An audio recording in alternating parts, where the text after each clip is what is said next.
Hey there, it's Jen and Janine from Ready Together, and today we are so excited to be talking to Dr. Vanessa Lapointe, all the way from Canada. Hi, Vanessa. Hi. Hello. Thank you for having me. Thank you for joining us. Just a quick bio. Vanessa is an incredible clinical psychologist, a fantastic speaker. I've seen you speak twice personally. I'm a huge fan.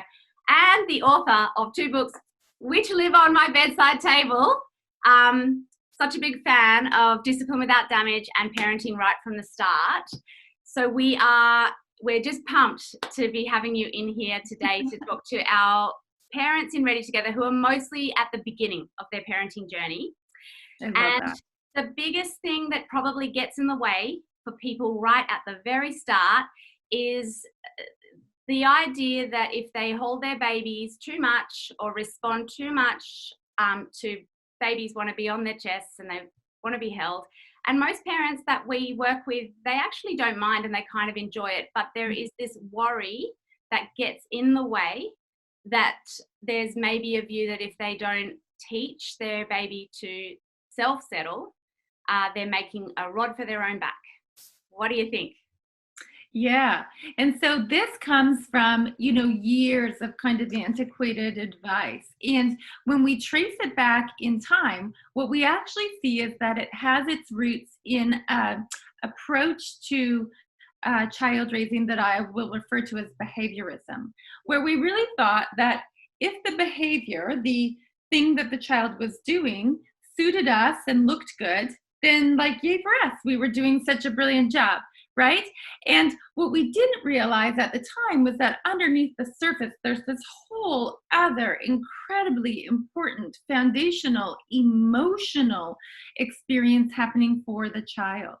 And of course, the universal need of all children everywhere is connection. From the very first moments of life, they look around to find us because they know that we are their best bet.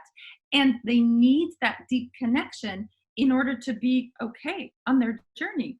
And then we're like, oh, but the sleeping thing, it's a problem. Yeah. And so what we discovered is that when we left our babies to cry, they stopped crying and went to sleep. Isn't it great?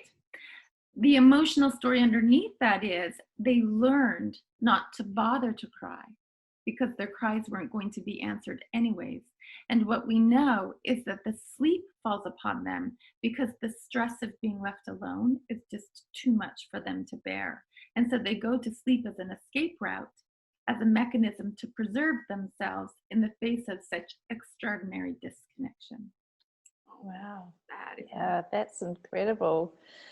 So what advice would you give to brand new mums and dads right now? What can they do to... we have it in us to be amazing parents. We are a social species by design. We are wired to be brilliantly fantastical at this. If we could just allow ourselves to be the essence of who we are as human beings when we come into this thing called parenting. The challenge is that the very loud voices of the world all around us get in the way of that and have us second guessing ourselves and questioning whether we really know. And then we start, reading all the books and listening to all the people and talking to Dr. Google. And then we're down the rabbit hole of not really manifesting the idea we are their best bet. We were born for this, And so if I could offer that one piece to mums and dads, new mums and dads, you've got this. You really, really have got this. Just make the world around you be quiet and hear yourself. That's so good. And hear your baby, yes.